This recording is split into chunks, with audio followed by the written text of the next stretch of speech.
Well, good afternoon to you today. May the 4th be with you. Tomorrow is Cinco de Mayo, and it's excited are y'all. Eat your tacos and drink your beer. What better combo is there for you out there?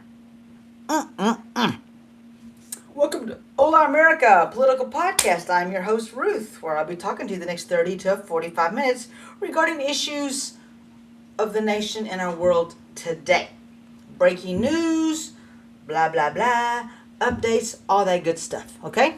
You can see me on YouTube, on Rumble, on Peeled, and Twitch. And I'm going to be starting on Spotify sometime and possibly Apple Podcasts soon, okay? So, housekeeping ideas as always. The two dogs are here. They're relatively today's calm. We haven't had dogs around here running around. We have the chickens out there. They've been calling me all morning. So they're going to bark occasionally. They're going to make noises. They're going to be squeaking their little toys because they want mama's attention. And then we'll see. We'll have trains coming around all day long. And no deliveries today as far as I know. Okay? So, I'm sure you guys have seen the video of Cole Allen and how the hallway that he's coming down from the elevators, there was a canine officer, and the canine alerts the officer. Then the officer pulls the dog back, steps out of the way, and Cole Allen comes through the door as police officers are leaning up against the wall looking at him, three females, watching the cops take down the security magnetron, whatever they call those things, those door frames.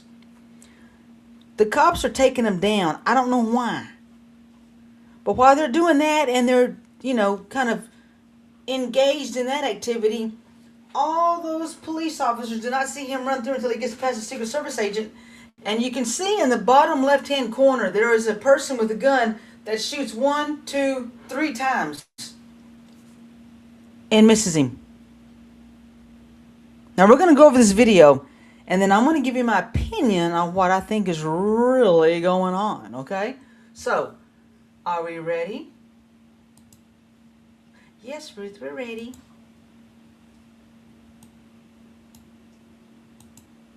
All right, here we go. I'm going to do this. Doesn't look like a very active weightlifter or exerciser, although he could sprint. So maybe he's looking for a treadmill to kind of loosen up the hamstrings. There he comes out in that circle you can see in the top left of your screen. Right Dog follows him in. See that right there? Canine knows this dude's bad news, man. Then he comes out. Dog knew. Looks like that was the shot. Much higher resolution video. We've got total scramble. They close in. Stuff starts flying back this direction. New exhibits in the Cole Thomas. So here's the deal. Here's the problem that I have. The three female officers against the wall hear the shots, and they run the opposite direction. The person in the Secret Service in the opening comes through, shoots at him 3 times and misses. Why are they concerned about taking those frames down instead of standing there making sure nobody comes through? Now, I want to go over it again. I want you to see it again. Now, it's kind of fast. I wish I could slow it down. Maybe there is a way to slow it down. Let's see here.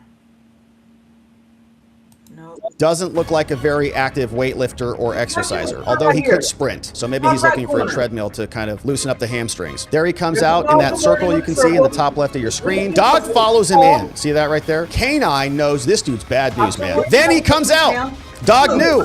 Looks like that was the shot. Much higher resolution video. We've got total scramble. They close in. Stuff starts flying back this direction. New exhibits in the Cole Thomas Allen Trump attempted assassination case. The DOJ had a detention hearing and released some new photos and a new very detailed video. FBI field audio video program is now published by Judge Jeanine Pirro. We've got an update here from the Washington Hilton, the location of the White House Correspondents' Dinner. Times in this video are approximate. They submitted this one, page 2 of 13. Looks like the aftermath of a cleared hall in the Hilton. We do have some debris over here. Looks like we've got some evidence markers of the various gunshots that probably popped off into the wall trying to blast this dude as he was on his way to attempt to kill the president. So marking some things, some other materials on the ground, and looks like broken window over here, perhaps in we're gonna screen, who's waiting for him to come in. She's just poking around, gets the door to work, puts the key back into the wallet, as we see right there. Looks around the gym. Doesn't look like a very active weightlifter or exerciser, although he could sprint. So maybe he's looking for a treadmill to kind of loosen up the hamstrings. Talks to the clerk. Don't know what he says. Probably not. I'm going to attack this place tomorrow. Goes over to her, shakes his hands, makes his way out of frame. Playback speed is now increased to 300%, courtesy of the video. Somebody's over here on the elliptical, getting after it. Good for them. Then he walks back around through the gym. Doesn't even touch the weights at all. So he's now poking around the back side of the gym, maybe looking for an exit, trying to scope it out. Can I maybe run through here? Door's locked. I got to pull out my key card. Maybe I could break through the window. Maybe there's an exit out the back. Then he leaves, and that's his gym time. Now we're back into the hallway. So walks back down from where he came. So he's specifically going to the gym. Didn't work out. So obviously, he's, sometimes you just poke around and I wonder where this is. He's probably, though, looking for an exit or something tactical that he can use. Walking with an interesting swagger, with some of that backhand swagger, hands going way far back, maybe like he's unconcerned. 3 minutes pass, approximately, narrator says. Then that's somebody else. Is that him? Yeah, okay, that's somebody else. Looks like somebody in a hotel outfit who's checking doors. Checked one door. 3 minutes, he goes back to his room, then he comes back out. Same camera. Looks like a hotel worker enters that door after checking the other door. Then he goes back into the gym, or near the gym. Maybe he's going to the pool now. Walks out the door, adjacent to the gym entrance. Then it's April 25th, 8:23 p.m. So that's the next day, Saturday now, the day of the incident. And he leaves that door in definitely a different outfit now, with a little bit of a trench coat on, walking his way up down the hall. A little bit of a less swagger there. Hard to tell if he's got anything on his person at the time. Now we see 2036. He's going to turn the corner. They're setting up the magnetometers. There he comes out in that circle you can see in the top left of your screen. Dog follows him in. See that right there? Canine knows this dude's bad news, man. Dog follows him in. The canine handler follows him through that room. Dog goes back into the door. Hey, that's the guy. He's going to do something bad. I can sense evil. Then he comes out.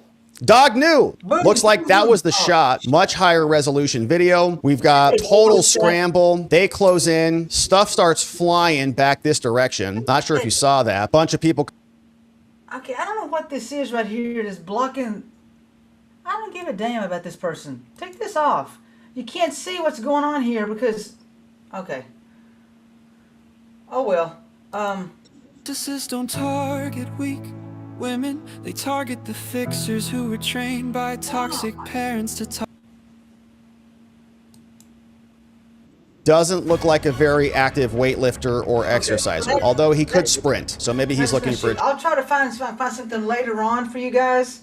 But if you look at the bottom corner of that person, that man shooting, he shoots 3 times. You can see the muzzle flash 3 different times and misses him every time. And then you got the 3 female cops, Larry, Moe, and Curly, against the wall, and they hear it and see it, and they run the opposite direction. Number 3 falls down. Number 2 goes to get her, while number 1's already gone and running down past the Whitehouse already, sprinting. And 2 grabs 3, and then they run into another room. Instead of pulling your gun out and going towards the danger, you're going to run from the danger. Now, is that what a real cop does? And the guy with the canine. The canine's alerting you to something is not right, and you walk away. This leads me to believe this was a setup. This was an inside job that these people allowed to happen. And somebody maybe got scared, decided to stop him. Maybe somebody wasn't in on the deal. Somebody in Secret Service wasn't in on the deal, and they stopped him. Thank God. Because that could have been a lot more than one person gone. It could have been a lot of people, because there was 2,500 people in that room that he had to charge in. He would have had to have gone all the way to the front. And as he's running, probably just spraying bullets out of his gun and hitting a lot of people. There's no telling what kind of damage he could have done, guys. But that video bothers me because even in slow-mo, it drives me crazy. It drives me absolutely crazy. Let me see if I can get a better. Let me go here. If I can get a slower one. Here we are. Every shot missed.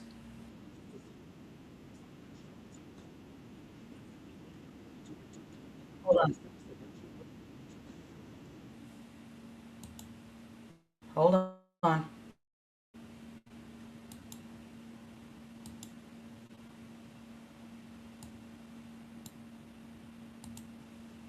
Just watch this. Life. And you're a horrible shot. And why is it that K9 Dog knew that Cole was a threat before the human cop?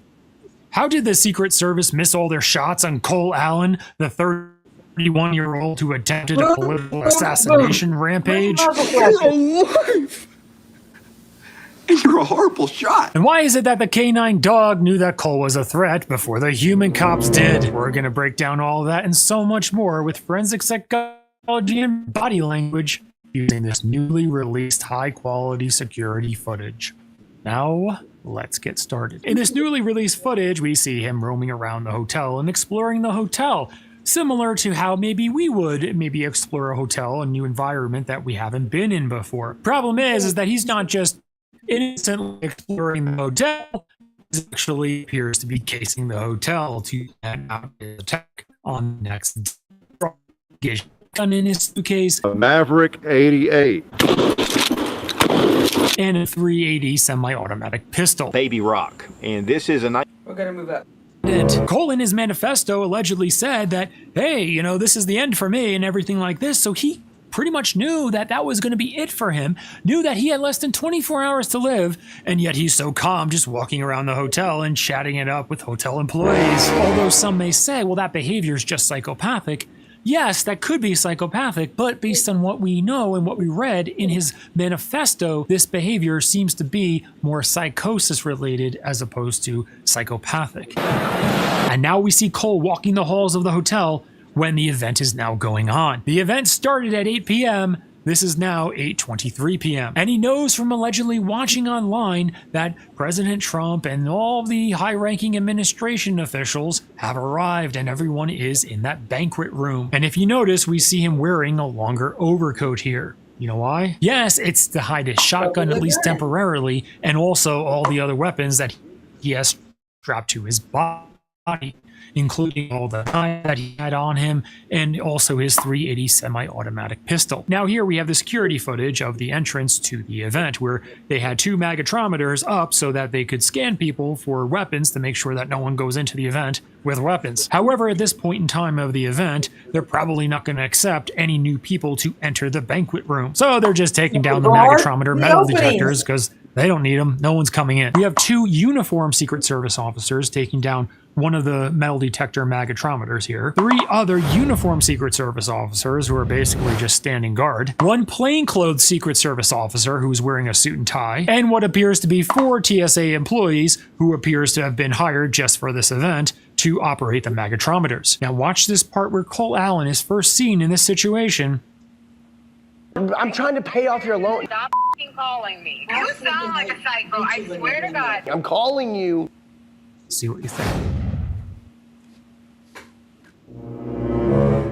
Yes, Cole is still wearing his overcoat, and he walks into this side hallway or room, immediately followed by an officer and his K9. The K9 pulls the officer into that area where Cole just went into.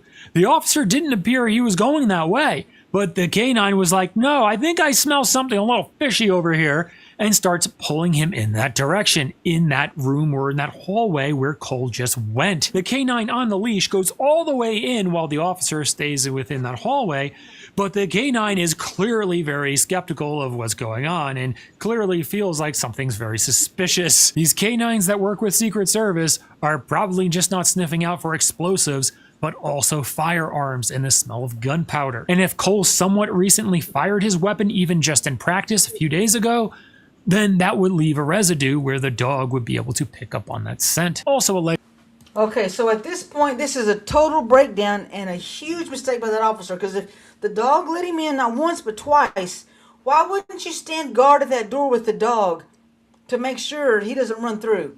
That was the first mistake. So these ladies are TSA. They're not police officers, so I can see why they ran now. So shame on me, but still, the other ones, it takes them a while to react. And then the Secret Service officer down at the bottom that shoots 3 times misses. How do you? Somebody's coming like that.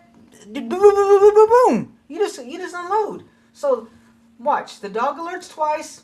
the stupid officer. Usually Cole carrying a lets lot him of go. rounds Walks away. may have signaled to that dog that his scent was a lot stronger with gunpowder than anyone else and may have tipped that dog off and caused that dog to become more suspicious of Cole. Now, as soon as that canine and police officer continue on their sniffing journey, then we see Cole make his appearance. Do you notice anything different about Cole now when he exits that doorway as opposed to when he entered into that room or hallway? Yes, he doesn't have his overcoat on anymore. Instead, now he has his shotgun in hand. Therefore, it appears what Cole was doing in that side room or hallway over there was to shed his jacket and then also get ready holding his shotgun. Since that officer with his canine was looking through that doorway basically the whole time Cole was in there, how is it possible he did not see Cole shed his jacket, exposing all his guns and knives that was strapped to his waist? And how did he not see Cole prepare himself by getting his shotgun ready in his hands? He was apparently looking at Cole the whole time. He surely saw Cole ready himself, and Cole apparently saw that officer too, because as soon as that officer leaves with his dog,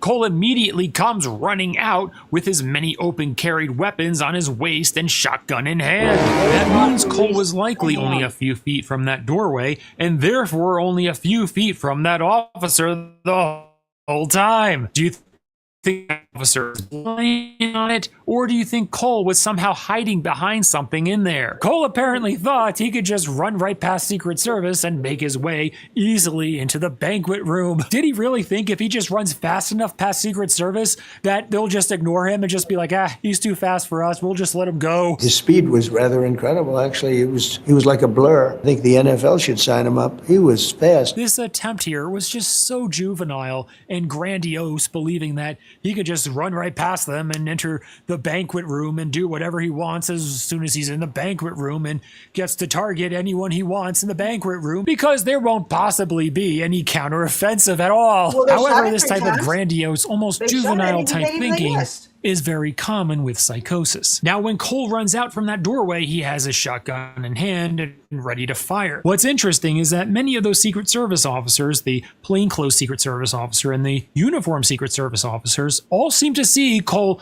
go through that doorway. However, that Secret Service officer was looking the other way when Cole made his mad dash through that security checkpoint. He probably knew it was a little suspicious at this point in time of the event that someone would walk in that area that wasn't supposed to, or that he would know should be there. However, once the police officer and the canine checked it out and they walked... So why wouldn't you at this point alert the officer, stay there, get these officers to go to that entrance there and form a barricade so he couldn't get through? This is where my philosophy is.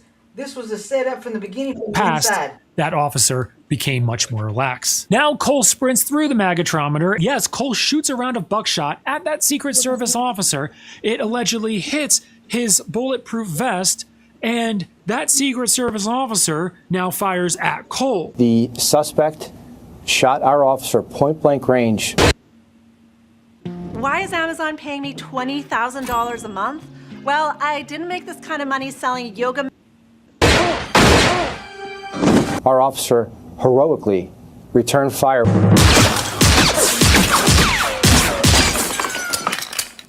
You're alive!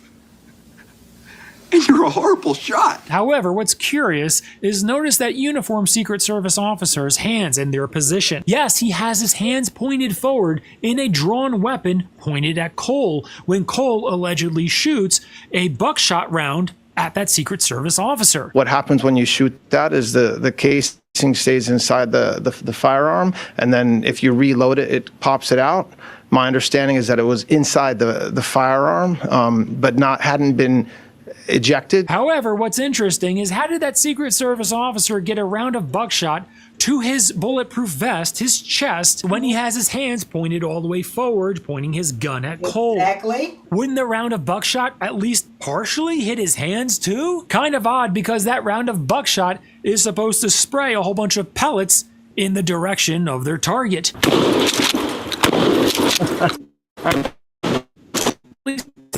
Those pellets in that shot surely would have hit his hands, but apparently nothing hit his hands or anything because supposedly everything just went into his vest. So much so is that he didn't even think he needed to go to the hospital. But he went because they asked him to go. I would have said to tell him not to. If he doesn't want to go, what do you force him to go for? Because then the press will say, oh, he was badly hurt. No, he didn't want to go to the hospital. I'm not saying anything did happen or didn't happen. Just saying that I think we need some more explanation here. Now, that uniformed Secret Service officer is shooting at Cole multiple times at close range. Yeah, Cole is running very fast, but that's very close range. And also for some of those shots, Cole was running right towards him. Yet interestingly, not one single round landed on Cole. The suspect was never hit, correctly? Correct? He was never hit by a bullet. That is correct. The suspect was not hit.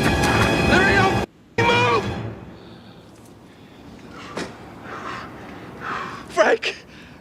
I got him, Frank, you look so sad on the bus. I mean, I'm sorry. It was self-defense. Also, notice who's behind Cole here. Yeah, apparently uniformed Secret Service officers and TSA employees. That's what's called a failure to maintain backdrop awareness. It's because if someone shoots their weapon at the target and it misses the target or it goes through their target, then it may also hit someone behind the target, possibly those TSA employees and also other officers. However, what's interesting here is that that officer allegedly didn't hit Cole, but at the same time, he also didn't hit anyone behind Cole either. Now he continues to quickly spin around and shoot, and apparently very nearly missing his fellow Secret Service close officer right here. It at least seems like that Secret Service officer was just spinning as quickly as he could and trying to hit Cole and didn't really think about what was beyond Cole, such as that plainclothes Secret Service officer who was standing right next to him that he nearly missed. They drew those guns so fast, they look like Matt Dillon. Our officer heroically returned fire while being shot point blank range in the chest with a shotgun and was able to get off 5 shots. It's great training. The officer just acted heroically. Why is it, top to bottom, every member of the admin is consistently defending the Secret Service when people like you and many others are like, hey, there are serious problems here? I wish I knew the exact answer, but what I can point at from being in the administration is a culture that's almost zero fail, or this constant quest for good vibes and good news stories. The officer just acted heroically. Some may say this is a high-stakes situation, and sometimes you just have to gamble that hopefully you're going to hit the guy by just spinning around quickly and just shooting your gun as quickly as possible. I would say that's not the case no matter where you are or no matter any situation really. Because anyone who is familiar with firearms knows that everyone is responsible for every round that they shoot. You hit your coworker because you're just quickly spinning around and shooting, trying to hit this guy that's just running quickly past you. Yeah, you can be in a lot of trouble. It's nearly a miracle that other Secret Service and TSA employees were not hitting any of this due to a lack of target isolation. The suspect hit his knee while being engaged by the officer on one of our magnetometer boxes and began to fall to the ground. That's what appears to be. And at that moment is when officers and agents were able to subdue him and pile on top of him. They actually didn't take the suspect down. He tripped. He fell. Which apparently saved his life. Those employees that are leaning against the wall, they go and run. And some people say that, oh, well, they're just scared law enforcement and ran away from danger. However, it's quite clear that they're TSA employees and likely didn't have weapons on them. So it's more understandable why they would run to safety to avoid getting caught in any type of gunfight. However, when they're trying to get to safety, it was more of a falling and tripping and rolling to safety. The response time is actually quite good. And when you see the doors open over here, do you notice what you also see? Yes, you see plainclothes Secret Service running down the stairs. Do you know why? Yes, it's to help with the evacuation plan of the president, vice president, and all the high-level administration officials who are dining downstairs in the banquet room. And you can see the point in time in this video when they apprehend and disarm Cole. Yes, you can see in this video the weapons being tossed away from Cole as they're disarming Cole. The site was set up perfectly. I will tell you, I would not change the site again. Now in the comments, why do you think the Secret Service missed all of their shots on Cole Allen? Let everyone... I'll tell you why, because it was fake. I know you guys don't want to hear it, but that was a setup. That was total set. He tripped. Okay, the guy with the dog, why wouldn't she let the dog just release the dog? I think it was a Malinois. It probably would have got him before he even got past that bollard. But the first breakdown was you didn't listen to your dog alerting you that something was going on. And then you're watching the guy, and within 2 seconds he's running, you're turning, and he's coming this way. To be running that fast, he had to have been sprinting down the hallway to catch up speed to turn there, and you didn't see it? Officer? Ossifer. You didn't see it, Ossifer? Your dog saw it. Shouldn't you listen to your dog? They're trained. They don't acknowledge between, oh, maybe not. They either know good or they know evil. This dog was telling you we had evil right there. He was alerting to you that he was smelling something, and you walked away. That was number one. Number two is stop messing with the stop messing with the damn doorway things and stand guard. Okay, the Secret Service saw go in that room. The police officer sees him going in. The dog actually sees him going in. The dog alerts.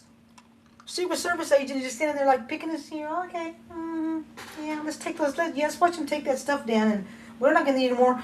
Why wouldn't you stand guard shoulder to shoulder? Closed, not open.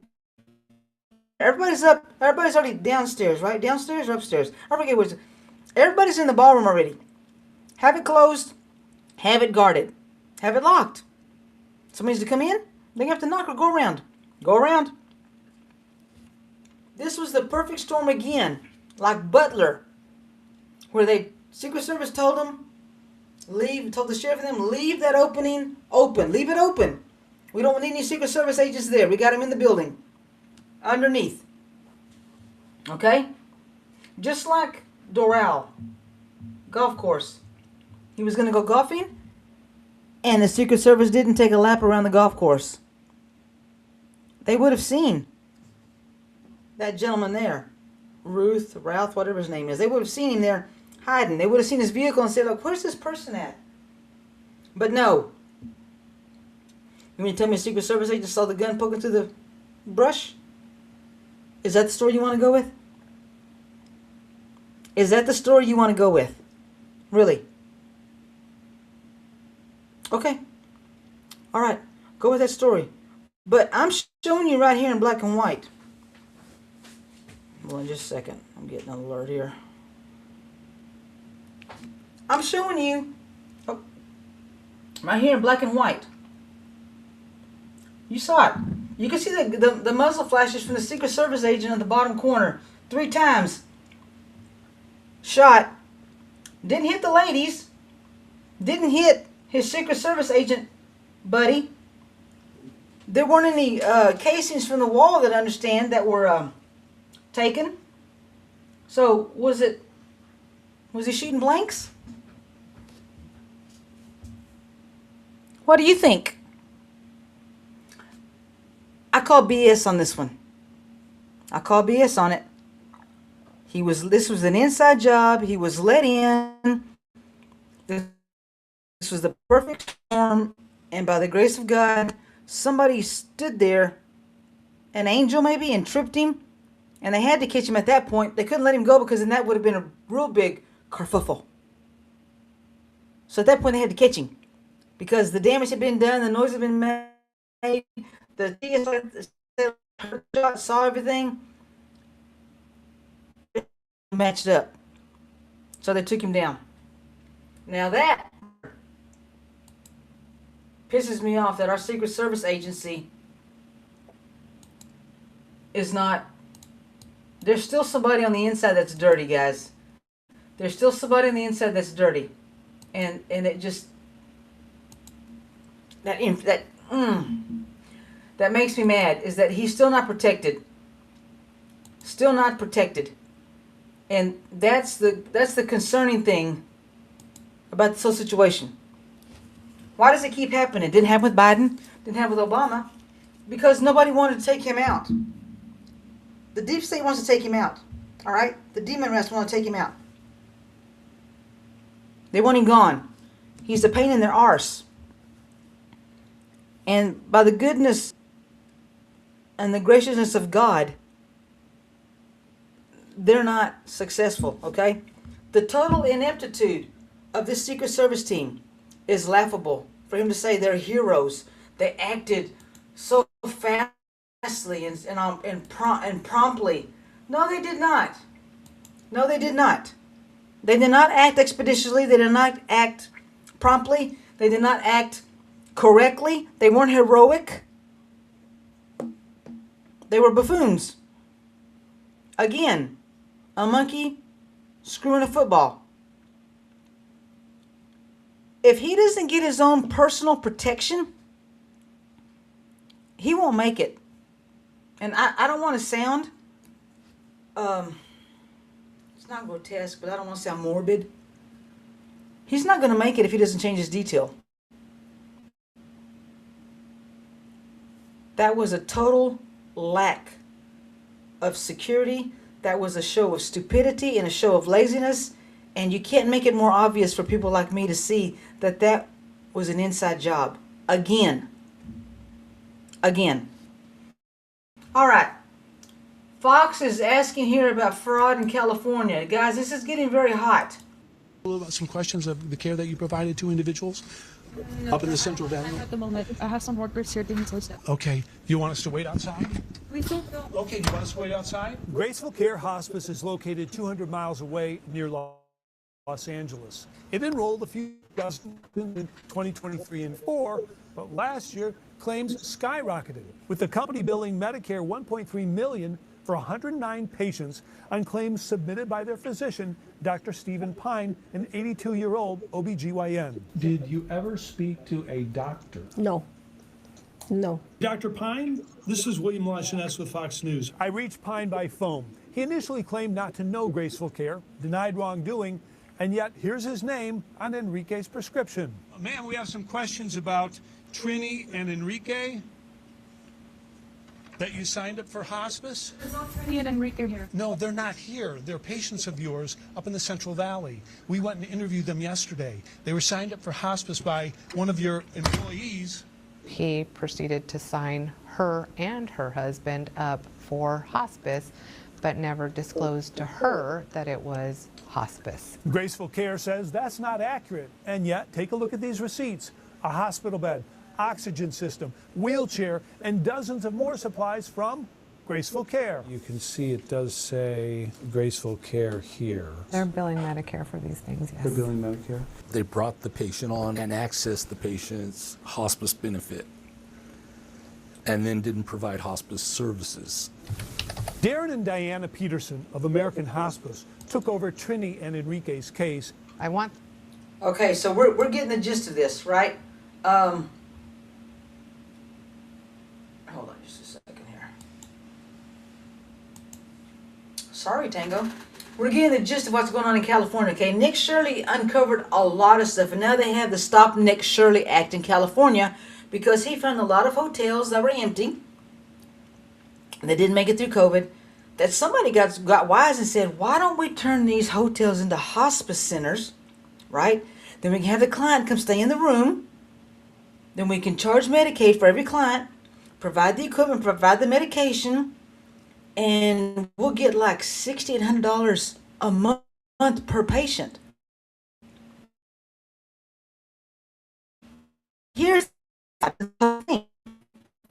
Those hospice patients in all those hotels never reported to pass away. Now, when you're on hospice, the likely chances of you making it through are like 1 out of 20, 1 out of 30. But every hospice patient that was entered in those hotels never passed. So they kept billing Medicaid, Medicare for $1,600 a month. And the people taking care of those hotels were driving 6-figure cars. Nick Shirley uncovered that. One Gavin Newsom knew what was going on. So now they're talking about hospice, they're going beyond, and they're doing hospice in people's homes, like they showed that elderly couple, saying they give them a bed and a wheelchair and all this stuff, and charging Medicaid care when they're not getting anything. That they weren't there was no need for them to be on hospice. They just needed medication, and they took advantage of them, and they said they're on hospice, and they get more money, I guess, for that, and so they put them on the hospice side. So this is going to get really ugly. Minnesota's already gotten ugly. Okay, we're up to what, $90 billion in fraud. Speaking of Minnesota, let me do this here real quick so you can see me better. Ilhan Omar's sister was running a company. Do I have it here? Her sister opened an NGO facility. I forgot what it's called. They got a grant for several $1 million, but the NGO never opened. And they were getting money every year for this NGO, non-governmental office, or NPO, non-profit organization, non-government organization, or non-profit organization. And there was no NGO. Just kind of like Stacey Abrams in Georgia got $2.1 billion when Biden first took office, with no office space, no address, no company name, nothing. Just got $2.1 billion for her NGO, and wound up putting some of the money into campaign for Democrats, which you can't do. I mean, that's against the law. Buying votes and all that stuff, and pocketing herself. So there's a lot of fraud going on right now. Keith Ellison was involved in this too, as well as Tim Walz in Minnesota. I'm sure many others in Congress and the Senate in Minnesota are involved, but it isn't just blue states, it's red states too. Now, have I seen it yet? No, I have not. But when I see red states, I'm going to report that stuff, because I call balls and strikes. I tell it how it is. And I'm telling you, every one of these red and blue suckers that are causing this fraud and doing this crap, insider trading, all this stuff, they need to be prosecuted to the maximum and charged and sent away for a long time, and get us new non-political everyday Janes and Joes to go run the offices up there and cut it down to 10%. Cut the government down to 10%. We don't need all these people up there getting rich. They're getting rich off of us taking the taxpayer money and using it to fund their wants and desires and their needs.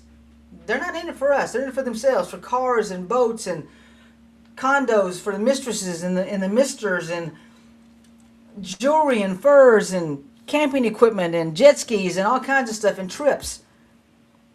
Let's prosecute all those sons of bitches that are being crooked on both sides of the aisle.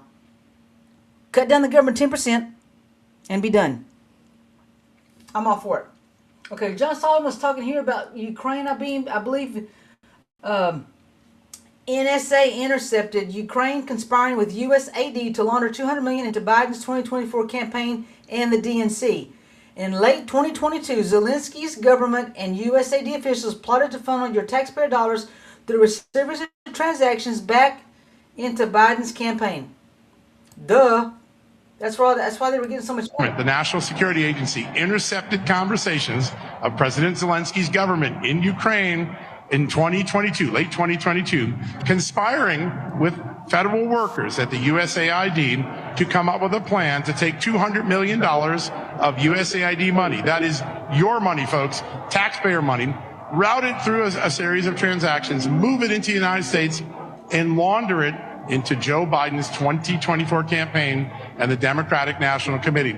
We have the intercepts for the first time. Tulsi Gabbard's team was willing to declassify them. There is now an investigation underway, beginning with USAID, to look at who was involved, whether any crimes were committed, and if that is the case, to refer that to the FBI in the next few days. Those declassified documents up at justthenews.com. You can go check about it today. Members of Congress have been clamoring all day to get their hands on the documents. I expect Tulsi Gabbard to make a statement later tonight on where things are evolving in her investigation.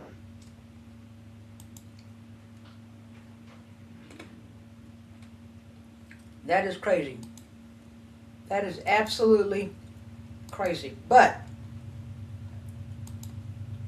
Now you know why USAD was caught by Elon Musk and Doge, and why they were shut down. This is what they were doing. They weren't helping the people. They were helping each other and helping candidates get elected into office. Blue and red. But they're more help the blue than they help the red. But there's organizations out there, I'm sure, that did it for the red. But the RNC is always raising money where the DNC is not, because the DNC gets money from these NGOs like this. Act Blue, USAID. Why is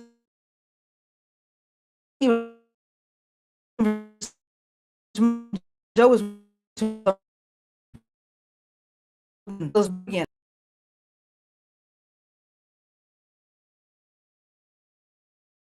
They were splitting that money. It's just like passing the joint around. They pass the money around. They take their share and they pass it on. Take their share and they pass it on. They're all crooked. They're all crooked. So, guys, tonight, Trump is going to be making an announcement from the Oval Office, something about Iran. I think they've made a deal, but I hope they did make a deal, because the last time he said that, the Strait of Hormuz was blocked within 24 hours. So let's see what happens. Let's see if they've actually come to an agreement. If we're gonna get the uranium powder, and if we're gonna have a peace deal, we're gonna open the Strait of Hormuz and get these prices of gas and oil down to make life better. I did see that Todd Blanche announced that they're going to be lowering the prices of chicken and pork and sausage. They gotten with a lot of these companies to say stop extorting the American people and start putting the correct prices on this meat to burden some of the additional costs that families are taking at the checkout stand, because they are inflating the number so much that it's not even funny anymore, guys. Not even funny anymore. Nobody wants to buy any more meat because it costs so freaking much. Well, my thing is, what about the red meat? I know that Trump made a deal with Mexico for the red meat for the cows, but yet I don't see red meat going down. I don't see brisket going down, or steak going down, or hamburger meat going down. We got to get that fixed too. But on that note, I'll take the chicken and the pork chops and the sausage down. That's healthy anyway. It's red. It's not red meat. Red meat's got all the bad stuff, the cholesterol. I'll take the white meat and the other white meat. Lower prices. That will help. We just got to get everything else down to make it affordable for people to be able to be comfortable and start putting money back in their savings account. Okay? So, guys, almost 45 minutes. I thank you so much for spending time with me today. I really do appreciate it. If you like it, like, share, comment, follow. Okay, get me out. Let's grow my platform. I'm going to be starting on Shopify here soon. I hope. Spotify. I am on Shopify with my T-shirts. I'm trying to try Spotify. See if I can do that, or Apple Podcasts. I am on YouTube, Twitch, Rumble, and Peeled. So we'll see how that goes, guys. I really do appreciate you watching with me the last 45 minutes. I thank you so much for giving me your time today. Like I said, please like, share, follow, comment. Help me grow. Help the algorithms, okay? But I will be seeing you tomorrow. Today is Below Deck Monday. I'll be seeing you tomorrow, though, okay? Hopefully we're going to have a good speech from the Oval Office tonight, and we are finally going to have freedom, and we're going to have some of our troops come back home, and like Trump said, we'll send the USS Abraham Lincoln to sit 100 yards off the coast of Cuba. So, guys, thank you so much. Y'all have a wonderful